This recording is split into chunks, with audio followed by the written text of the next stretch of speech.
In this session, we are going to understand about do-while loop.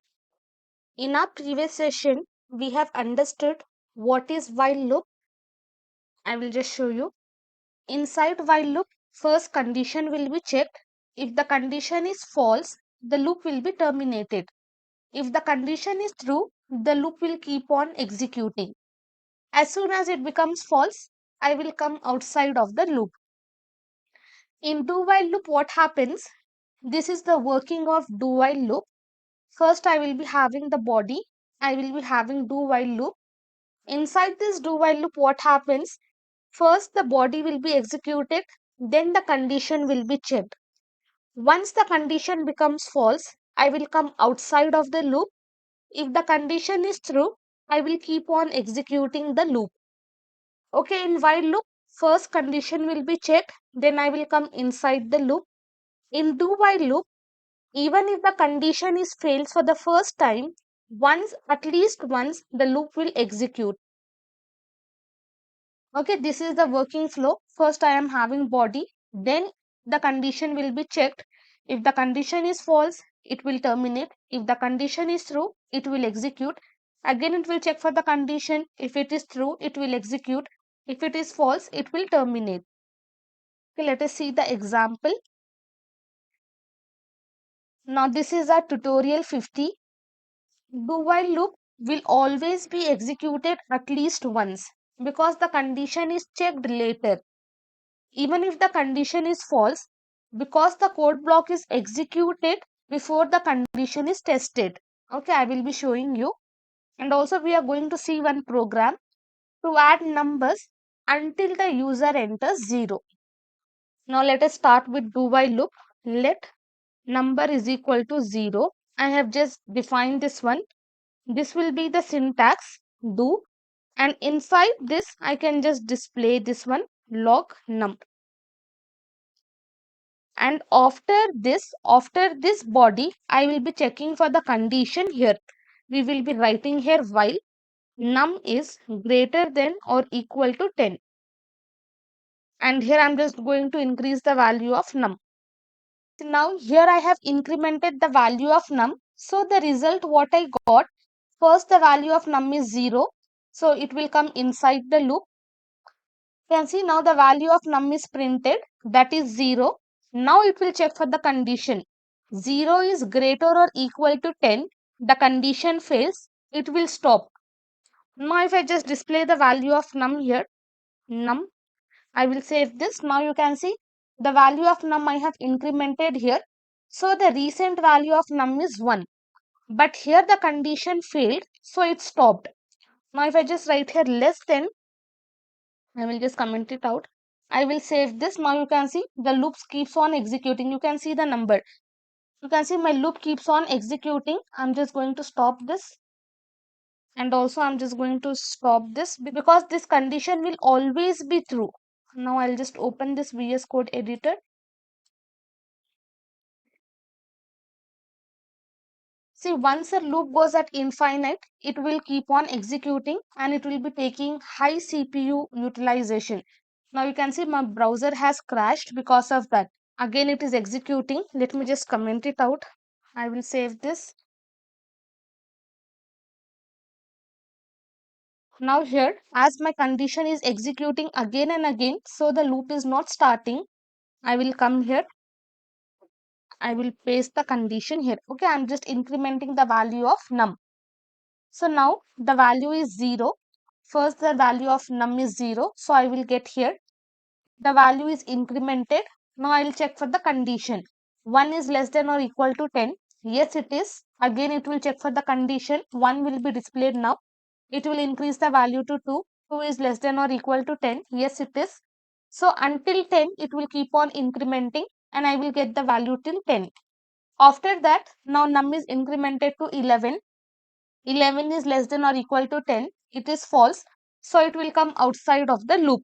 Now the value of num is 11. Okay, final value of num is 11. Never run loop forever because it will crash the browser. As you have seen, while doing for loop also, my browser got crashed.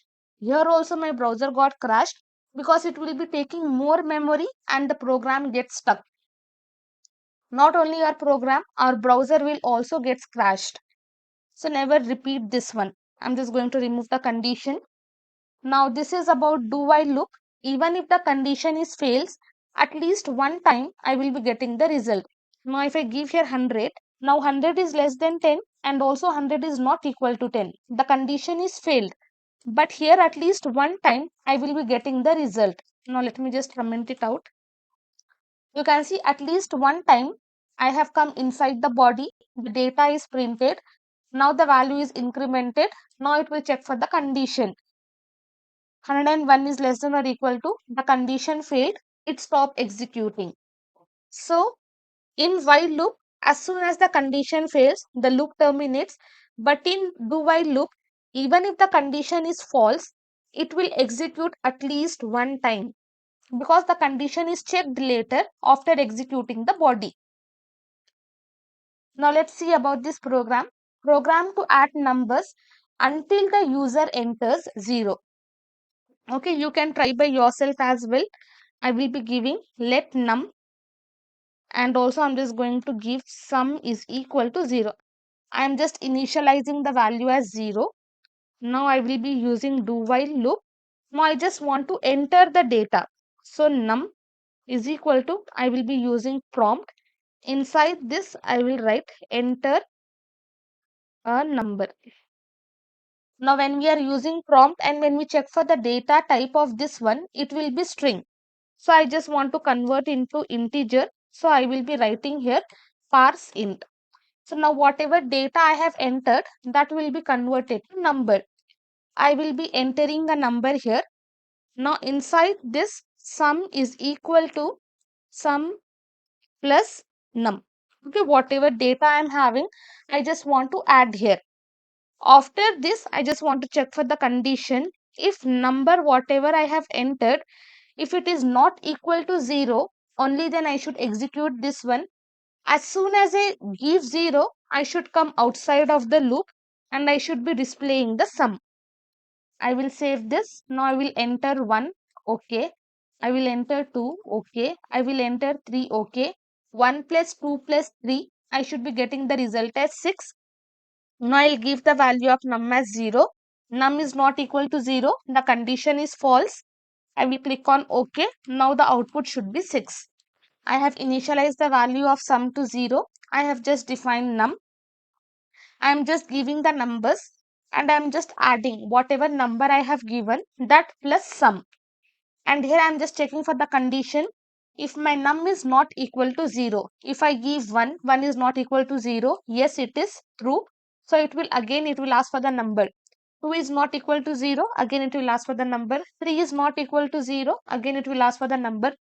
As soon as I give here 0, 0 is not equal to 0, the condition fails because 0 is equal to 0. As soon as the condition fails, I will come outside of the loop and I will be displaying final value of sum. So from here I will get the sum as 0. First value of sum is 0. So sum. So this is as equal to sum is equal to sum plus num. Okay, you should not get confused what I have written here. This is equal to this one. So 0 plus 1, I will get the value of sum as 1. Again I gave 2. Value of sum is 1. 1 plus 2, I will get 3. Now the value of sum is 3. Again number I have given 3. 3 plus 3, I will get the value as 6. So this is how we will get the result. I will save this. Now here I am just going to give here 20. 20 plus 10, 30. 30 plus 50, I will give. We should be getting 80. I will just give here 0. Stop. The value should be 80. Okay, this is how we are going to add the numbers until the user enters 0. This is the simple sum. Now if I just write here equal to, if the sum is equal to 0, I will save this. Now what happens? As soon as I give 12, it will execute. Okay, it will stop because I have given num as 12. The value will be assigned to sum 0 plus 12. Now sum value is 12. I will check for the condition. 12 is equal to 0. the condition is false, so it will stop executing. So whatever value of sum I am having, that will be displayed, that is 12. Even if the condition is fail at the first step, this code will run at least once, but not in while loop. If the condition is failed, it will not execute even for once, but in do while loop, it will run at least for once. Okay, you just have to write here not equal to. It should not be equal to 0. Other than that, if I just give here 0, now the result should be 0. Because sum is 0, num is also 0. So finally this condition failed. Now whatever value I am having to sum, that will be displayed. I hope you are clear with for loop, do while loop and while loop. Next we will be seeing some more examples using these loops.